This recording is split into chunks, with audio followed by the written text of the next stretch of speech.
Good afternoon, everybody. Thanks for being here with us this afternoon. I'm Casimir, and I'm the manager for Macmillan, Italy. I'd like first off to thank Mondadori for all their efforts, and I'd like to thank Josefina as well for being here this afternoon. She'll be speaking about directed learning for teenagers. So without further ado, let's kick it off. Josefina, can you get started? Yes. Can you see that? Can you see my slides? No, but we can see you. And I think, I think we can see the slides now, yes. Okay, great. Yes. Good afternoon, everybody. Thank you for being here. Thank you for taking your time to be here with me this afternoon. I hope you are all keeping safe in this crazy world that we're living in at the moment. And I hope that I am going to give you at least food for thought and hopefully also activities for you to implement in the classroom and do with your students. So today we're going to be talking about self-directed learning. And most of the things that we're going to be talking about are going to be raising awareness about what self-directed learning actually is. The talk is going to be divided into two parts, about 5 to 10 minutes of theory, and then lots of practice. So the idea is to give you lots of ideas so that you can promote and encourage self-directed learning in the classroom. Okay, so first thing is, what is self-directed learning? So I'd just like you to take a moment to think about what comes to your mind, what words, what phrases, what does it mean to you when you hear the term self-directed learning? So if you can just write that in if you're near a computer, and what is it that comes to mind when you hear the term self-directed learning? So I'm just going to give you a couple of seconds just to think about that and write anything that comes into your heads. Coming out from self-motivation, great. Responsibility, focusing on your needs, self-study, learning to learn, being aware of your learning, autonomy. Wow, there's loads. Method of learning, personal individual learning, meaningful learning, students learn by themselves, something prepared for, autonomy. Great, great, great ideas, guys. Great. So I can see that all of you have some kind of idea of what self-directed learning is. Well, I'm going to begin by telling you what self-directed learning is not. So self-directed learning is not students studying on their own. That's not the idea. The teacher sitting back and just watching and doing nothing. That's also not self-directed learning. It is not students going off and just studying online. Maybe part of it, but it's not just that. Self-directed learning is not a methodology, but rather it's an objective. It's a goal, an educational goal. It's where we would like our students to go towards. And it's also not a state, but a continual learning process. It's not that you become self-directed and that's it. You don't need the teacher anymore. You don't need anybody else's help anymore. It's something continual, and it's a continual learning process which changes depending at what point of your learning you are at. So I've come up, well, not I haven't come up, I've chosen a definition which is a very old definition actually. It's a definition by Malcolm Knowles, and as you can see from the end, it's at 1975. But I thought it was quite interesting to use this definition because I think that most of it is still very relevant. And it also touches on each of the different parts of self-directed learning that I think are very important. So first, I'm just going to give you a couple of minutes just to read it.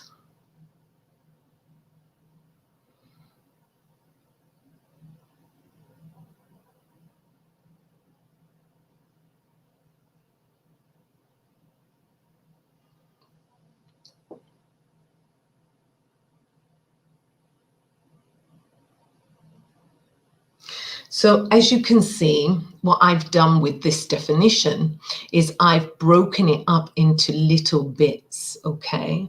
And each of those little bits are, you could say, characteristics or features of self-directed learning.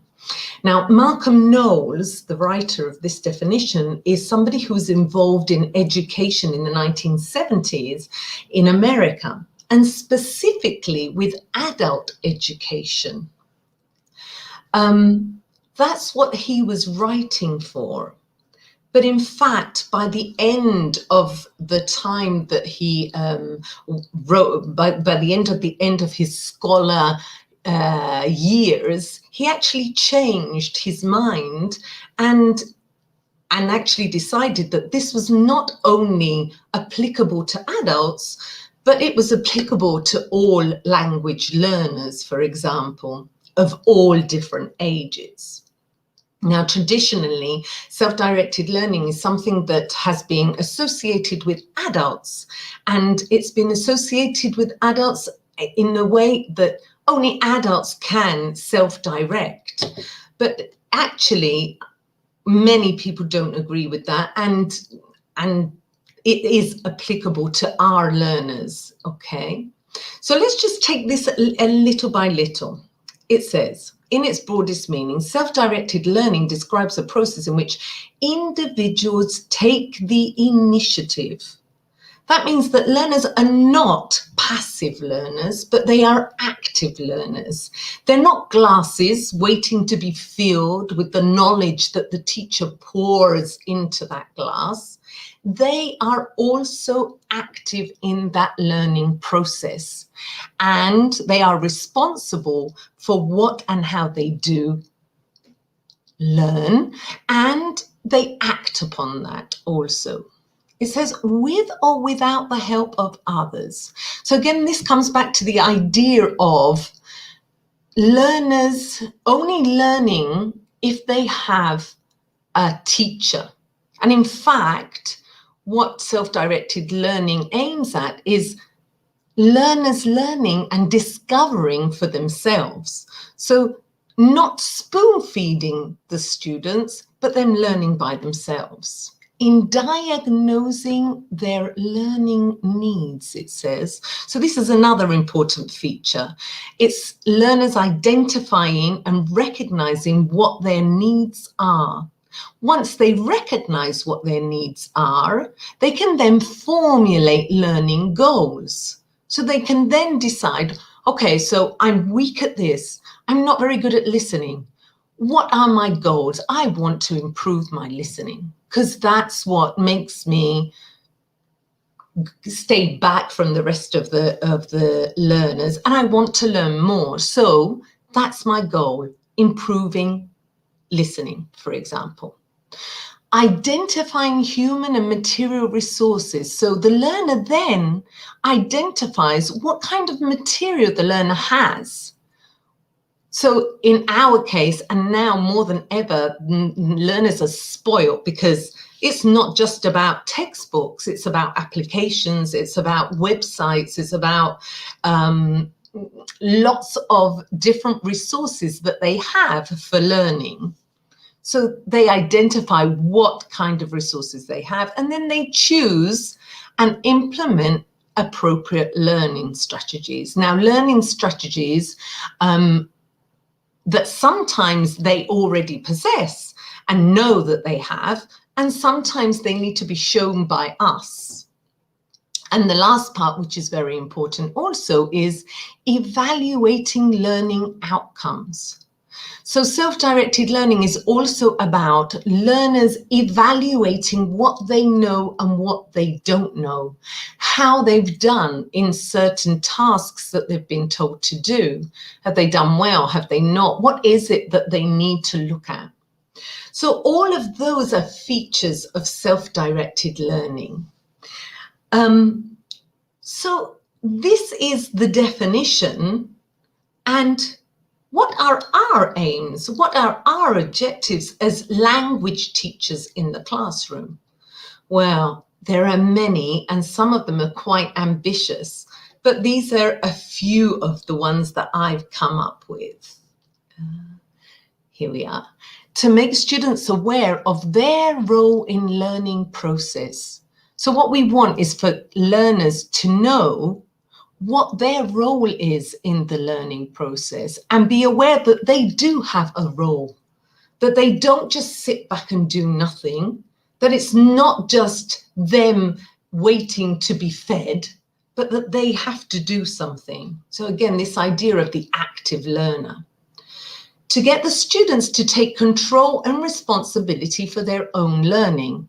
So this is ultimately what we want the students to do. We want them to take control. We want them to take responsibility. We don't want them to just wait for us. We want them to be active again. Another one, to get the students to be critical thinkers and reflect on what they are learning. So it's very important for the students to be critical about everything. Critical about what they read, critical about the material that we give them, critical about, did I learn from that or didn't I learn from that? Critical about themselves, critical in the way that they learn as well.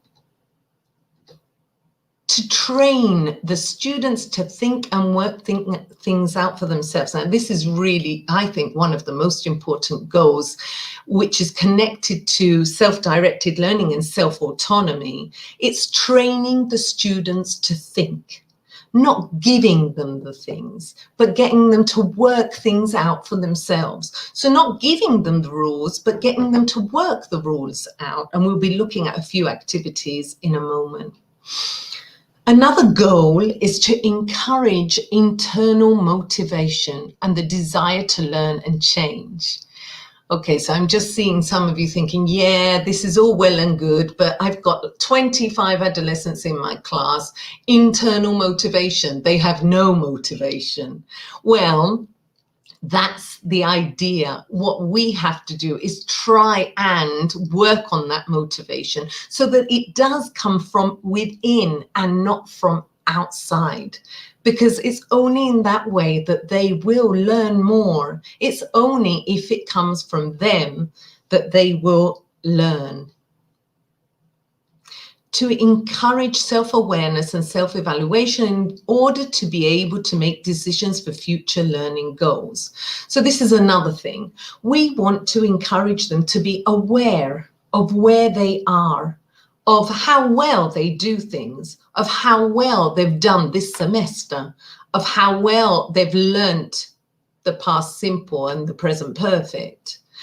And in that way, be able to advance and improve in the future by setting other goals. And lastly, ultimately, for the students to become independent learners in order to be prepared to be 21st century individuals. Wow, this sounds really big, and it is very big, but what I want to explain this a little bit in terms of, we are now in the middle of a pandemic, and all of us have had to change the way that we think. Teachers and students, the way that we teach, the way that we learn.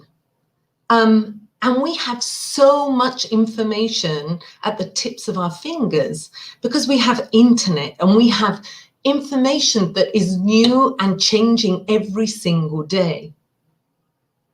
Now, in order to be able to deal with all that information and all the different applications that students have, for example, for learning, they need to be able to be independent. They need to be able to be critical. They need to have long life learning goals.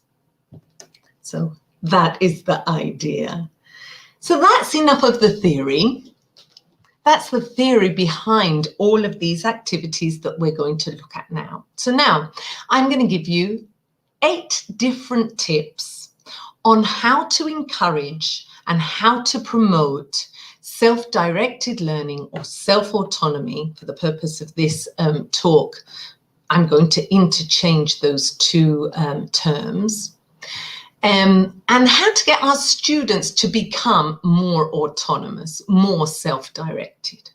So tip number 1, get the students to reflect on their views of language learning. So this is something that I do sometimes at the beginning of the year. I think it's a good idea to do it at the beginning of the year because it makes them reflect. And what it is 8 questions or 8 statements, more than questions, about language learning. So I'm just going to read 2 or 3 of them. What are your views on language learning? 1, it's more difficult to learn a language well the older you are.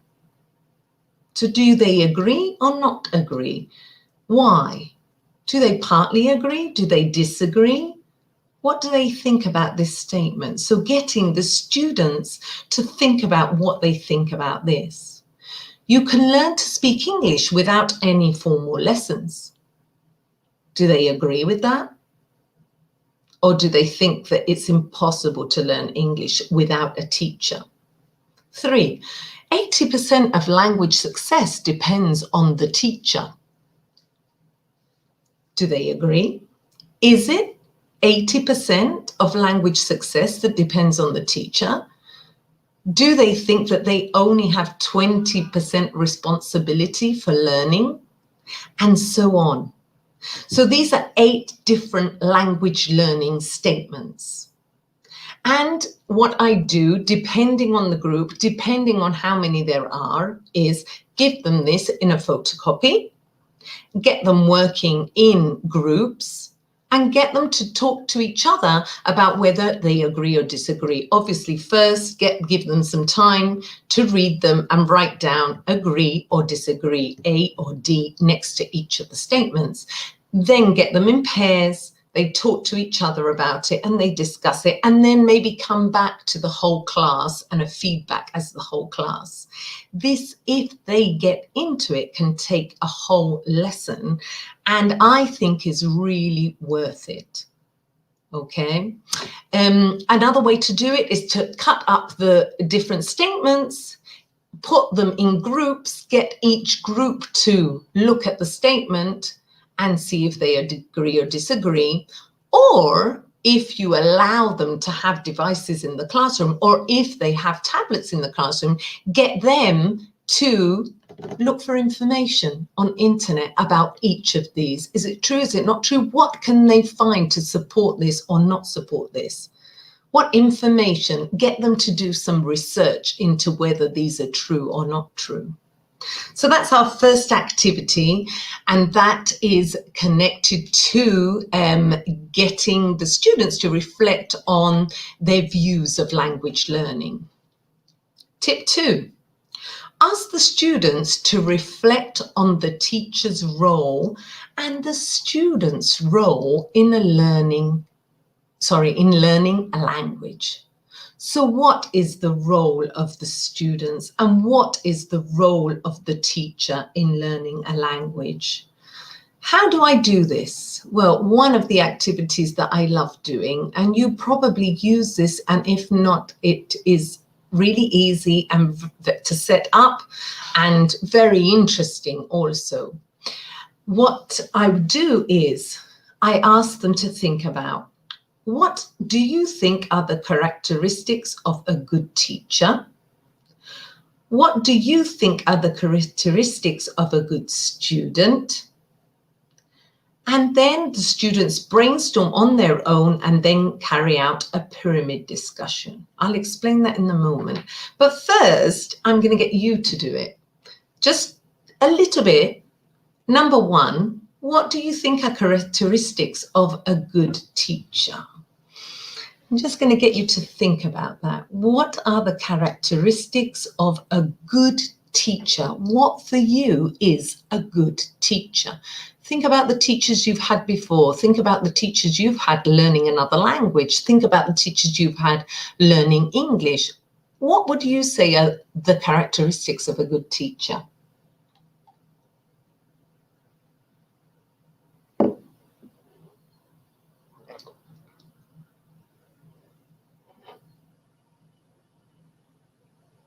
Can motivate, flexibility,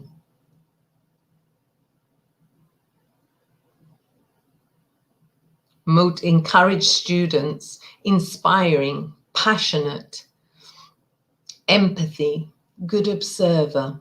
A good teacher is a coach, create a new reality, listens. Great, loads of ideas there, great. Creativity again. Okay, good. And now what would you say makes a good student? So again, think about your past and your experience of being a student. What makes a good student?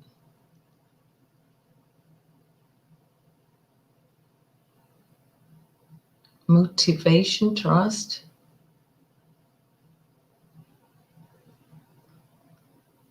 Okay, we're still on good teacher here. A good student must be curious, good. Curiosity, good. Avoid they hit a plateau. Motivation, create empathy. Motivation, resilience. Curiosity, motivation and curiosity. Okay, it's interesting. It's very interesting. I'm not sure whether I can get a copy of what's in this chat, but it would be great to get a copy of this, because it's quite different from what the students come up with. Responsible, open-minded. Okay, I'm going to stop you now. Thank you very much, everybody, for participating in that activity. So I do the same thing with the students. I get them to think about characteristics of a good teacher, characteristics of a good student, and then I get them together with their partner, and I give them a top of 4 or 5 characteristics for each, no more, because otherwise you get too many. Then they get together with their partner and they decide on 3, the 3 that they think are the most important. And they have to come to an agreement. They have to decide which are the most important of all of those that they come up with. Here are some possible answers which I get from my students when I do this kind of activity. So, a good teacher is a nice person. I get that so much. It's unbelievable. That's one of the things that for them makes a good teacher. Explains well, is strict with students. They like it. They want us to be strict with them. Motivates and interests the students, makes the lesson fun and entertaining, is approachable, is patient, prepares his or her lessons, knows his or her topic, gives the students prizes, which is quite funny actually, and cares about their students. So it's quite funny, the difference between what they think is a good teacher and what we think is a good teacher. And then a good student, well, pays attention in class, doesn't distract the other students, does their homework, participates in class, asks questions, talks in English, doesn't interrupt the teacher, respects others in the class, listens when others are talking, arrives on time, behaves well, puts their hand up to ask questions. So this is what for them makes a good student. It's quite interesting, isn't it? How it's quite different from what we would say. Some of them overlap, but lots of them don't.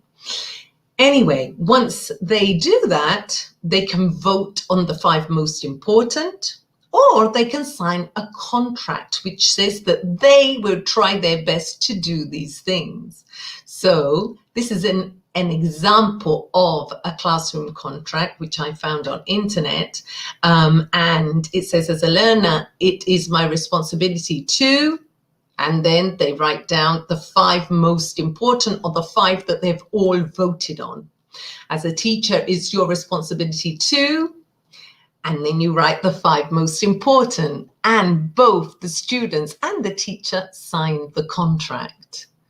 Obviously, some of those are going to be kept. Some of those rules will be kept, others won't. But in any case, it's a way of getting them to think about what their role is in the classroom, what it means to be a good student, and what they have to do in order to be a good student. So I hope you try this out, and you might have already done things like this before. Who pays for the prizes, Desiree?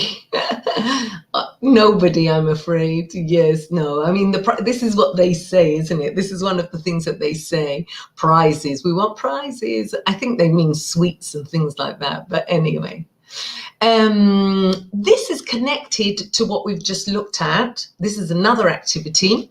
It's a video, and it's a video of students talking about what makes a good teacher, and they watch it and they see if they said the same thing. So first, I would ask the students to think about what makes a good teacher. Then I would get them to watch the video and see if they agree with the students in this video. Now we're just going to see if you can see this video a moment. So this is a video of other students saying what makes a good teacher. So it's very similar to, it's connected, but it's another take on it, and it's through video, which is something that they relate to very well. Let's just watch just a minute so you get an idea.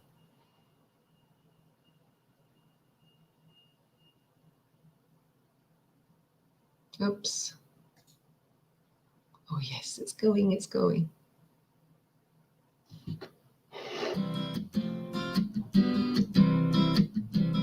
What do you think makes a good teacher? I think someone who's firm but fair, and like someone who's got a sense of humour as well, because if you're willing to have a laugh with your students, then like you're going to earn their respect, so they're more likely to listen to what you say.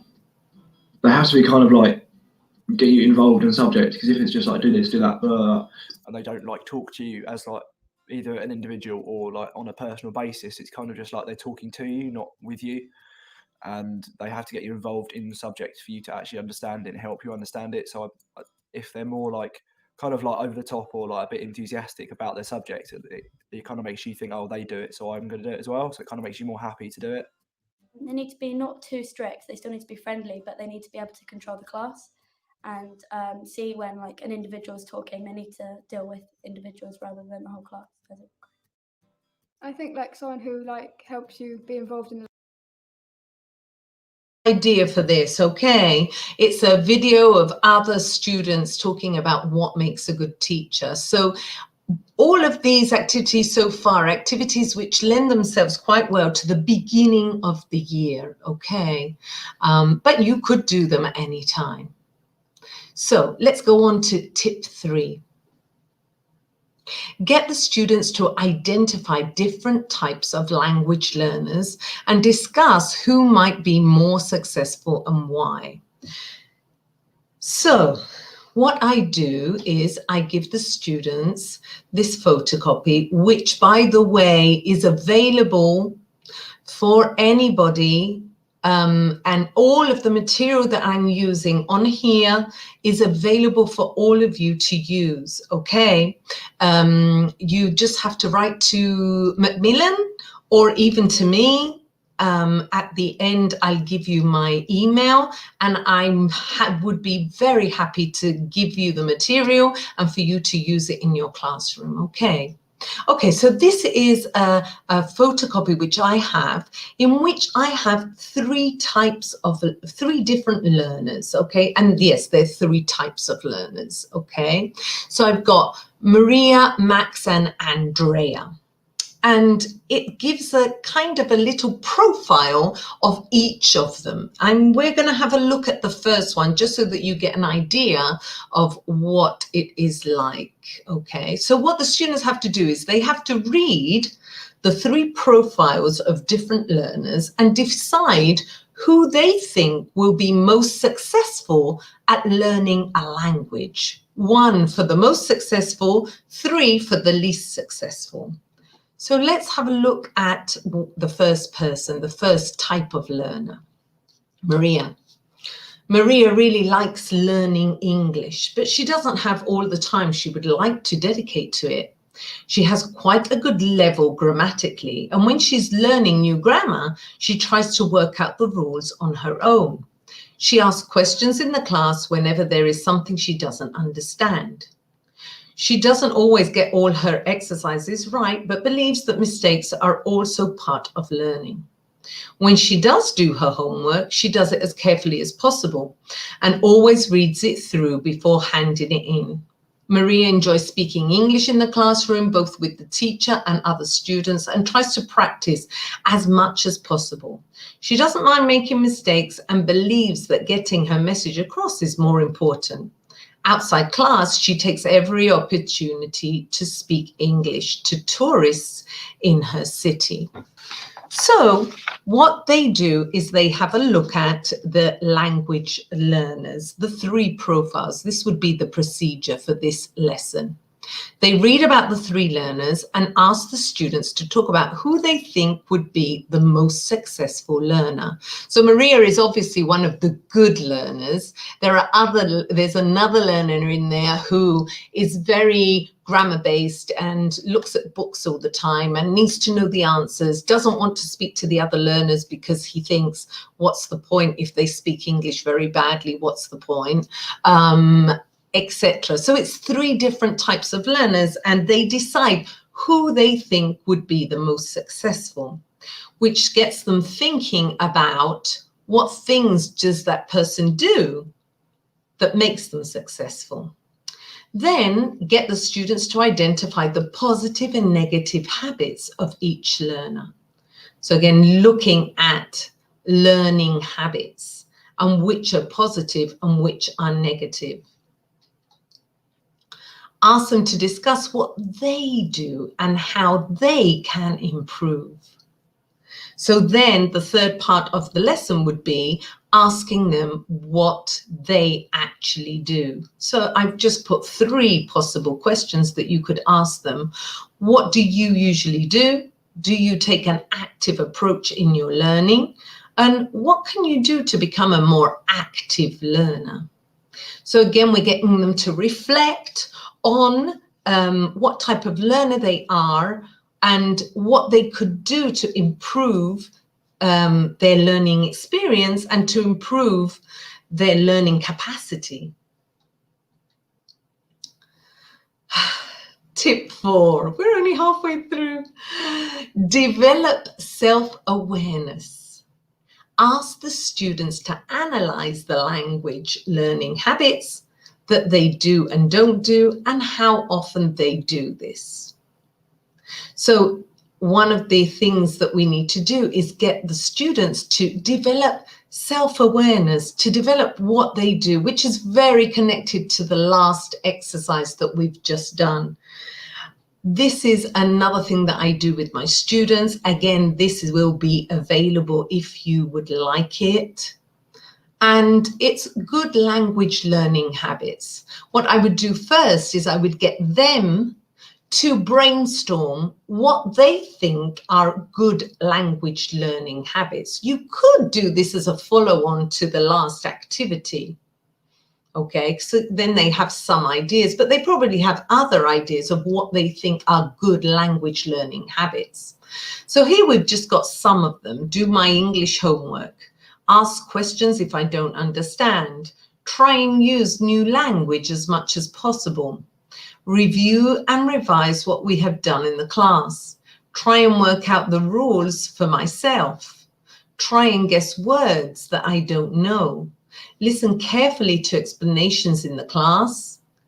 Give priority to producing and not worry if I make mistakes. Try and have fun while learning English and have a positive attitude to learning English. So the idea would be that first they brainstorm what are good language learning habits. Second, you give them this, which has some of them, see if they've got any. If they've got more or new ideas, maybe add them. And then decide, how often do they do this?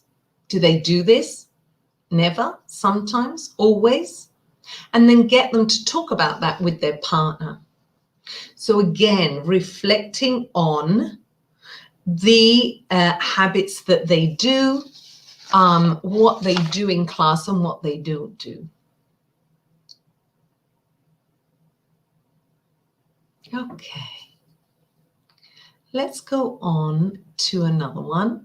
This is another one which is also connected to making them self-aware, making them take responsibility about their learning.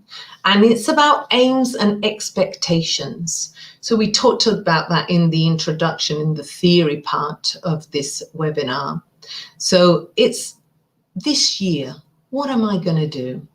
I want to learn as much English as possible. Do you agree?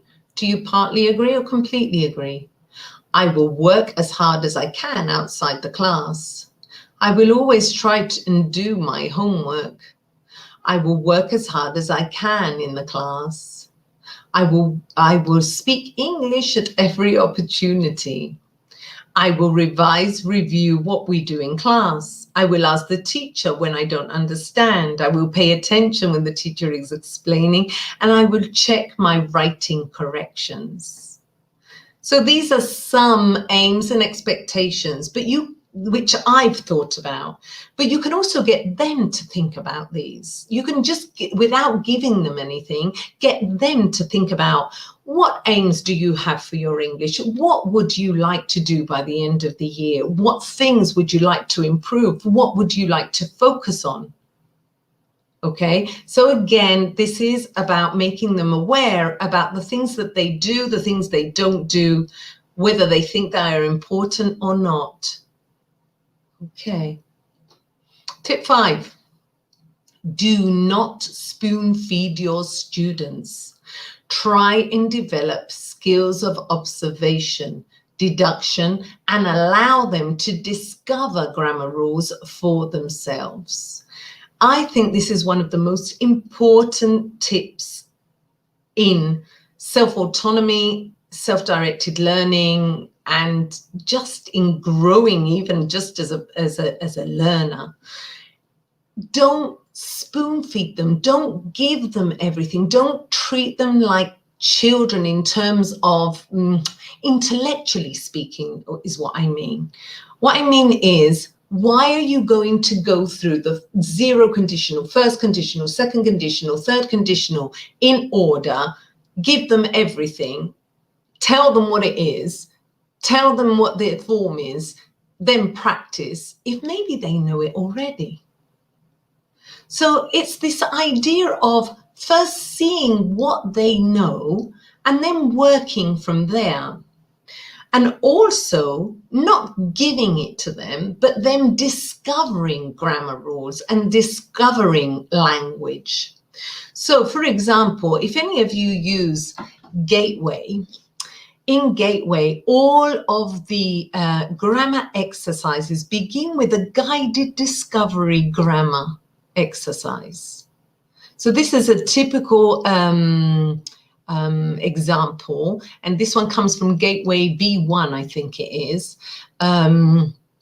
And here they're working with the past simple, for example, and what do they have to do? They have to look at the sentences, which sentences are in the present simple and which are in the past simple. So they have to identify which ones they are. You don't tell them, they identify which ones they are, because they probably know it already, because they do the present simple, the present continuous, the past simple, the past continuous every year.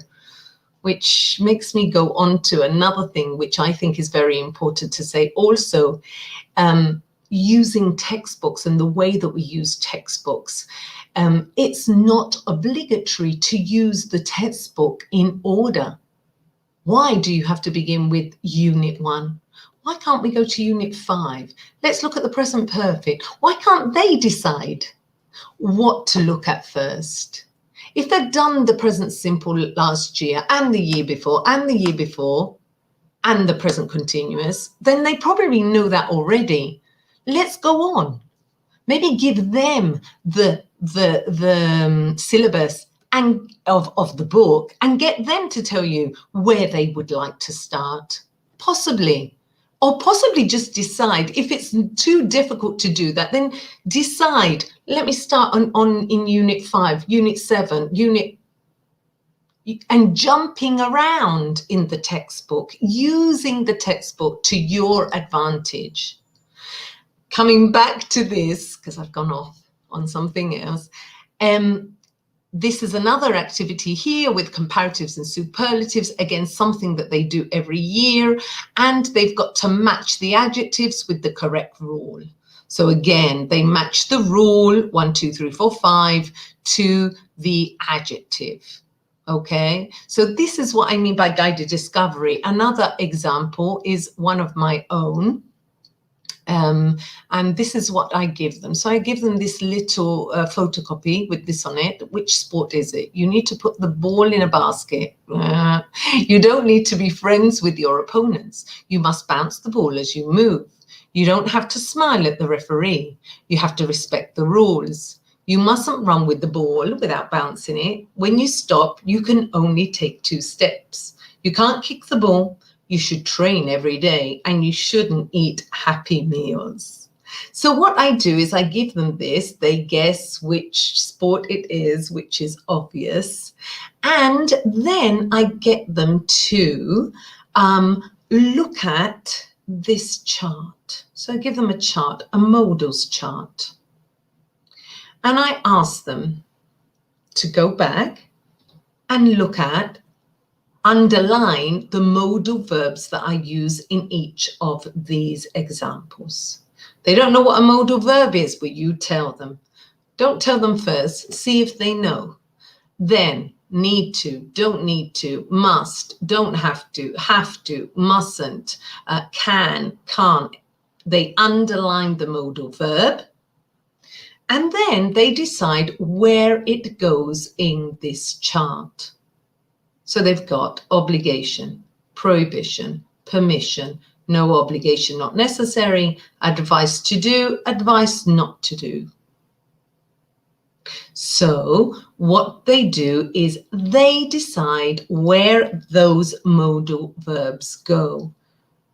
And they get together either with one partner or in a group and decide where they go. You know your group, so you know who you can put into groups and who you can only put into pairs, okay? And they should come up with something like this, okay? And we look at it together, we come back to it, and then we go on to work with the modal verbs. But it's them that have decided and have discovered what each of those modal verbs are used for through examples. You haven't given them the rules. What you've done is you've guided them towards them discovering what each of those modal verbs is used for. And for me, this is essential, essential. It is essential not to stand at the board and do, these are the modal verbs, These are the ones we use for obligation. These are the ones that we use for prohibition. These are the ones, because it goes in one ear and out the other. Whereas if they have to work and think about and talk about what each of the modal verbs are used for, there is more chance that it will stick. Another example of this kind of activity is this one, for example. So the conditionals. So if they are a high level, I would give them the conditionals without the verbs, and depending on how difficult it is for them, I would tell them, okay, so I've given you the verbs, which is pretty easy. All you have to do is complete them. And I'm going to give you another clue. Each of them corresponds to one of the conditionals. So 1 is 0 conditional, 2 is first conditional, 3 is second conditional, third conditional, and 5 is mixed conditionals. Teacher, what is mixed conditionals? What's 0 conditional? I've never done that before. Well, don't worry too much yet about what they are. First, see what you know. Can you complete those so that they make sense? So what we're doing is we're seeing what they know first. It's test, teach, test. Okay, so it's what do they know, seeing what they know, and then teaching them what they don't know.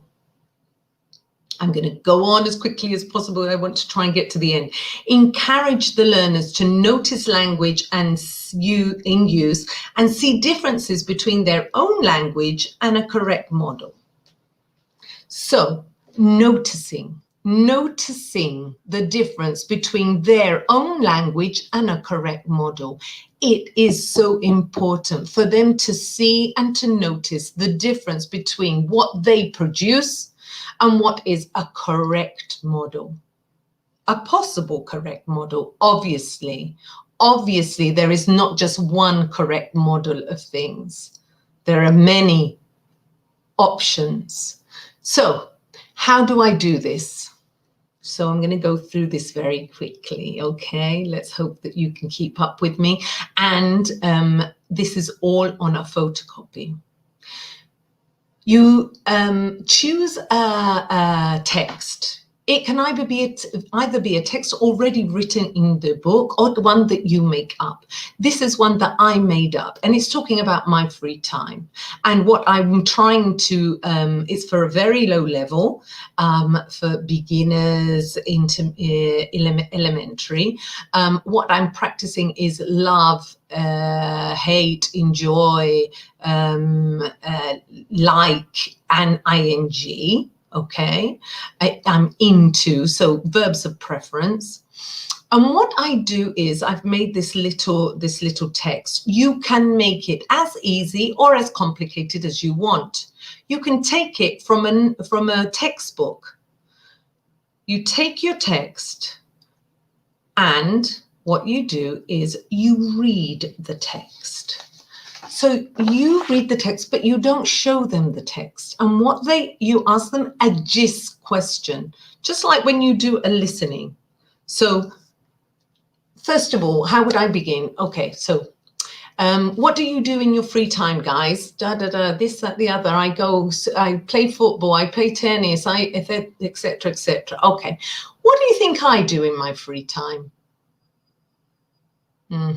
Okay, good. So write up the things that they think that you do in your free time. Then you read the text and see how many they got correct. Another way of doing it is they think of 3 things that they think you do in your free time and shout bingo if they are right. So that's their first listening, their gist listening, okay? Then I'm going to look at the procedure so that you can follow. That's the pre-listening. Then I read it again. This time they take notes. What I want them to do is I want them to reproduce my text. So I allow them to take notes twice, and I read at the normal speed. I don't slow down. I read at normal speed. They take notes 2 times. They then get together and reconstruct the text. What are we working on? Working on everything. We're working on listening. We're working on writing. We're working on grammar. We're working on vocabulary, because when they are reconstructing, they're reconstructing to make sentences that make sense, sentences that are correct. So they reconstruct. Once they've reconstructed their text, you then give them the original text. So they have the reconstruction and they have the original text. And what they have to do is they have to compare the text that they have reconstructed and the text, the original text, to see what the differences are. Were they right? Were they wrong? Sometimes before giving them the original text, I get them to write them down on write it on a piece of paper and display it around the room so that each group can see what the others have produced. In this way, they are noticing what they did well, what others did well, and in the end, the model. They then focus on form, and then you go into whatever it is you want to work on, whether it's the past simple, whether it's irregular verbs, whether it's the present perfect, whether it's whatever it is. So you can use it to introduce anything, but it's also a way to see what they know already. It's great. It's a brilliant activity. I cannot rave more about it. Dictogloss.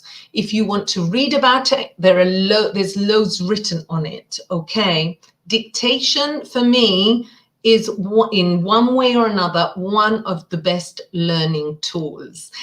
Had very bad press in the 80s, 90s, but it is a very brilliant tool to work on many of the skills. Do I have time for one more?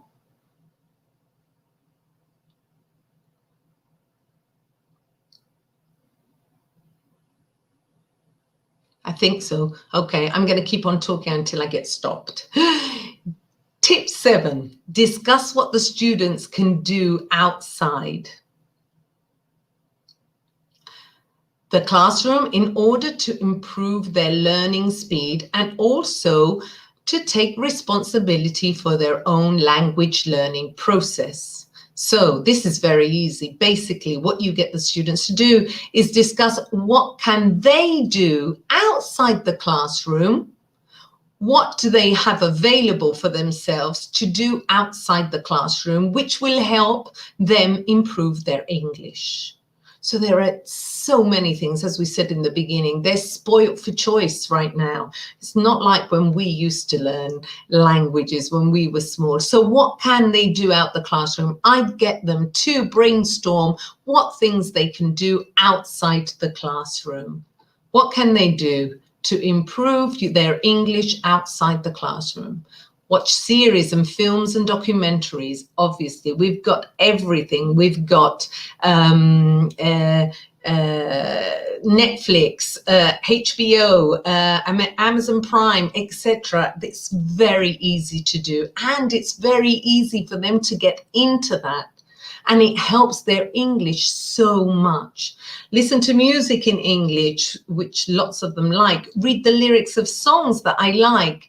Read books and sites in English. Speak to people whenever I can. Watch TED for ESL. If you don't know this site, guys, you need to look into it. It's wonderful. So it's the TED Talks, but made specifically for TED for the ESL classroom, for the classroom. If you don't know it, look into it. They give you worksheets, they give you a lesson plan, and it's wonderful. And the kids really like it. You can either do it as a lesson in the classroom, or you can do them for homework, set them for homework. Read about your favorite topics, use a vocabulary notebook, self-study through so many. I've only named a few here. Kahoot, quizzes, Quizlet, I forgot, VoiceBot book, BBC Learning English, which is another great site, Duolingo, etc., etc., etc. Wonderful stuff online. Or maybe in the future, maybe we can do another webinar on different applications or tools that we can use. I'm getting nervous because I've got very little time. This is a great activity. Okay, and this is going to have to be the last thing that I can show you. Watch the video about a polyglot, Tim Donor. So write down the name, guys, Tim Donor, just in case you don't get this, okay? Watch the video about a polyglot. Name 3 of the languages he speaks, 3 of the strategies he uses to learn a language, and 3 reasons he gives for learning languages. So what they do is they watch a video, and the video is called Teen Speaks Over 20 Languages. So it's about a teenager who speaks 20 languages, not kidding. And it looks at the strategies that he uses for learning languages. And what you should ask them to do are these 3 things. Take a shot of that with your phones if you can. Name 3 of the languages he speaks, name 3 of the strategies, name 3 of the reasons he gives for learning languages. They then watch the video either in the classroom or out of the classroom. The video is very interesting. I haven't had a single group who haven't liked the video. Then you can talk about all the different strategies that he uses to learn languages. I'm going to stop there because we've got 2 minutes, and unfortunately, I don't think that I can go over the time. And sorry. Oops. I didn't mean to do that. I didn't mean to do that. Okay, so that's the video of Tim Donor, okay? 1 minute more, can I? Tip 8, get your students to evaluate themselves and give themselves a mark for each of the skills. Also ask them to identify weaknesses and what they can do to improve. Self-evaluation, that's the last tip. Okay, that's our last tip. My last tip, self-evaluation. I have included this in the photocopies that you can do in class. It's very important for them to evaluate their language learning, for them to see how they are doing, and for them to evaluate how they are doing in each of the different skills in each semester. Okay, we don't have time for more, I'm afraid. I'm gonna jump to the end so that I can give you my email. I would love for you to get in contact with me. Tell me if you've used any of these activities, and tell me if they worked. Ask me for anything that you need, please. I would love for you to use them in your classroom. The whole idea of these webinars are for you to be able to then go into your classroom and do these things and hopefully get your students on the right direction towards self-directed learning and self-autonomy. I hope you've enjoyed that, guys, and I hope it's useful for you. Okay, Josefina, that was great. Thanks. We're nearly out of time, but we do have a few minutes for some questions. So if you don't mind fielding the public. first off, I did like the clarification that you made about self-directed teaching is not the teacher doing nothing. That was an important point to make, I think. But there were a couple questions that I thought were quite good. One of them from Valentina Tenedini asked, do you believe in word lists? Do you think that they fit into, this kind of self-directed approach? Spoiler alert, she doesn't believe in word lists. She said that's where words die. But what's your impression on word lists? Do you think they would fit into this approach? No, definitely not. But I mean, I'm not saying that word lists don't have a place at all. I think that rote learning does have a place depending on what. So for example, the only way to learn the past participles is through rote learning. Come, came has to be learned that way. Can be learned through other ways, obviously through crosswords, through working with them, but here's what I wanted to get to.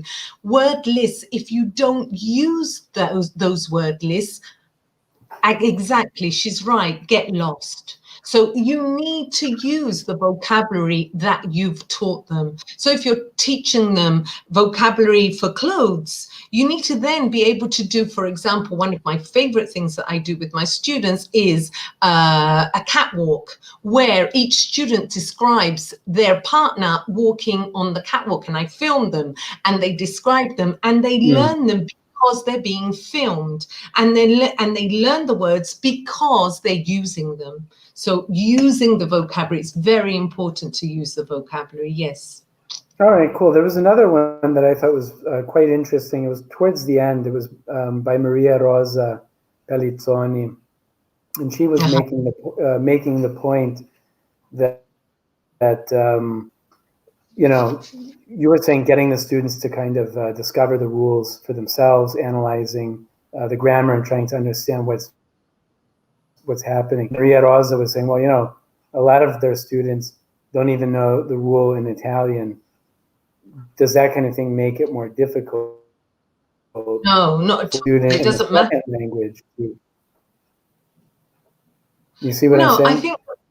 Yeah. I think that we use our mother tongue and we use our first language because we use the information that we have from that language in order to make sense of the new language sometimes. Sometimes that is good because it has its positive points, and sometimes it just interferes with it. So it's not necessary for you to know the rules in your own language in order to be able to discover the rules in another language. I don't think it has any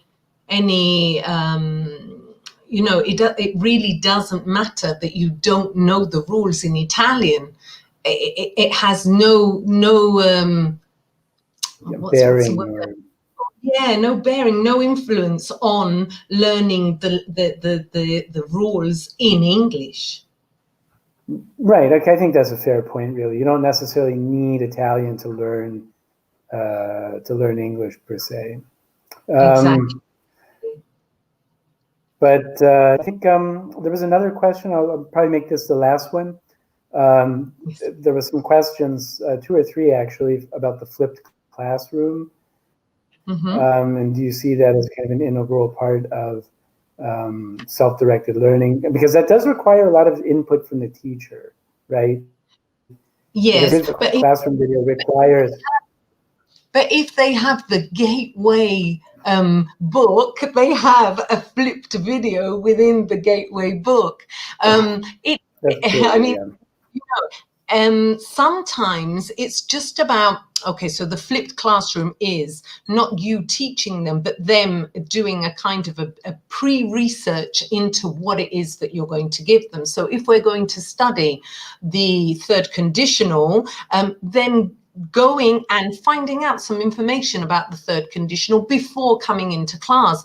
But I really don't think it's difficult at all. I mean, obviously, if you already have, like, and not joking now, the Macmillan series, that already have videos, flipped videos, which are little explanations of the grammar that you're going to do in the classroom. If you have them, use them, because that's great. But as much information as they know, the more information that they come into class with, the better for you as a teacher, because then you can just get onto the production and practice of the target language that you want to do in the classroom. So and also with internet available and with all of the information, that it's so easy to just go in and write third conditional into the tab and get information about it. And I think it's very useful. And yes, it's very much part of self-autonomy and self-directed learning. Okay, cool. Maria Rosa, one of the people who mentioned, just thanked you for your explanation. So I'm going to just close up here real quick, remind everyone that the slides will be available on the Mondadori Education website under the webinar archive, Archivio webinar. And also, we'll be having our final webinar of the year next Wednesday, instead of in 2 Wednesdays, next Wednesday, with Chung on supporting students' well-being. So I hope to see you all then. I'd like to say thanks to Ina again. We'll be seeing her next year for sure, if she agrees to come along. And that's it. So thanks again to all my colleagues at Mondadori for helping make this possible. And I'll see everyone next week. Have a great evening. Bye. Bye-bye.